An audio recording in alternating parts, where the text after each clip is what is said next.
progetto che si realizza, che vede due comuni partecipare insieme, c'è Agrigento Capitale Italiana della Cultura che lascia qualcosa sul territorio. Sì, sicuramente sì, è un'opera che viene realizzata e di questo siamo veramente compiaciuti e soddisfatti, un'idea che è nata quando si è studiato il dossier per Agrigento Capitale della Cultura, un'ipotesi che le due amministrazioni comunali di Ribera e di Caltabellotta hanno sposato in pieno e hanno voluto fortemente, cercando di collaborare con la Fondazione Agrigento Capitale della Cultura,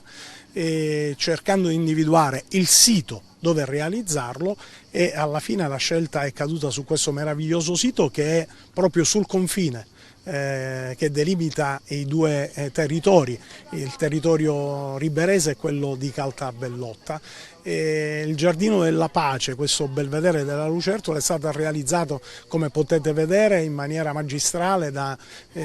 questi gardener designer a cui è stato affidato il compito di fare questa realizzazione in un posto che è incantevole già di per sé, perché ci troviamo di fronte al castello di Poggiotiana, sulla vallata del Verdura, i nostri famosissimi agrumi della nostra arancia di Ribera DOP,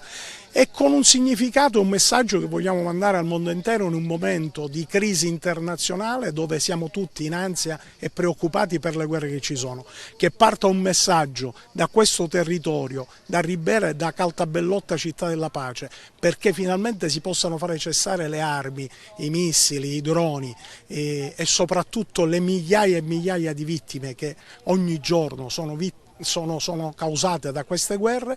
perché finalmente si possa apprezzare invece il bello che la vita offre, sia come ambiente, come paesaggio, ma soprattutto come messaggio per l'essere umano. Signor Sindaco, ci sarà proprio una marcia della pace il 5 e che partirà proprio da qui. Sì, ci sarà una marcia che collegherà appunto questo giardino con il castello Poggiotiana, quindi di Ribera. E come diceva il sindaco di Ribera, è un progetto che intanto rafforza, come dire, una collaborazione tra due territori,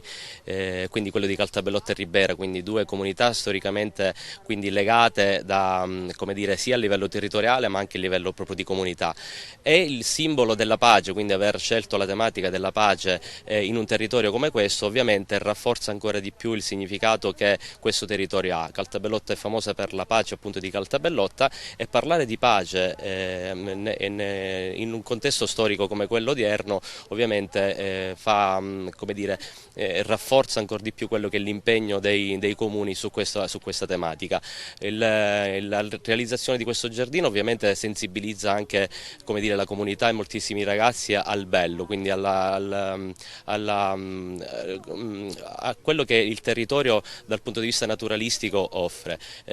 Quindi sicuramente coinvolgeremo anche le scuole per coinvolgerle in questo progetto, per far sì che continui quindi, come dire, a essere sempre vivo, e ovviamente la pace sarà un impegno che come amministrazioni continueremo a portare attraverso delle iniziative che mirino appunto a sensibilizzare soprattutto oggi, a sensibilizzare appunto la comunità, le comunità e anche le istituzioni su una tematica che purtroppo è odierna, quindi quella della pace e quella della guerra. Quindi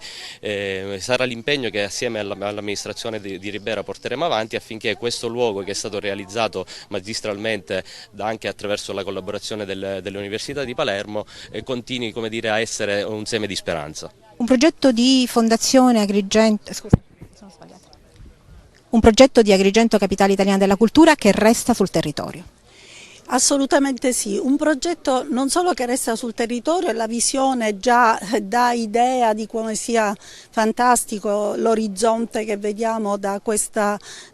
giardino, ma è un progetto che ha una valenza internazionale, è uno dei progetti portati avanti dall'associazione che ne ha aperti i giardini della pace in tutta Europa. E quindi ancora dà l'idea non solo del coinvolgimento locale, che è uno dei nostri punti di vista delle progettualità del dossier di Agrigento Capitale, ma anche quindi della internazionalità che eppure si vede e portiamo avanti con i nostri progetti. Un progetto significativo anche per un altro momento, perché parliamo della pace, parliamo di un luogo di riflessione, di rigenerazione per certi aspetti, e quindi in questo momento che siamo tutti alla disperata ricerca di una pace che speriamo sopraggiunga quanto prima per tutti i teatri di guerra che abbiamo attivi,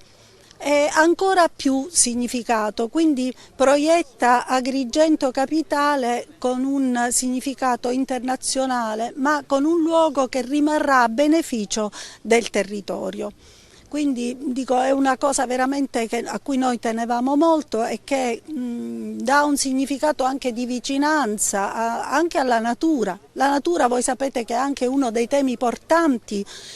del nostro dossier. Il sé, l'altro e la natura, la riflessione diciamo, dà proprio l'idea di questa unicità dei concetti che vogliamo portare avanti, la natura, l'uomo, quindi la pace, quindi l'apertura anche nei confronti dell'immigrazione, di chi approda a questi territori che sappiamo da sempre sono stati territori anche di accoglienza.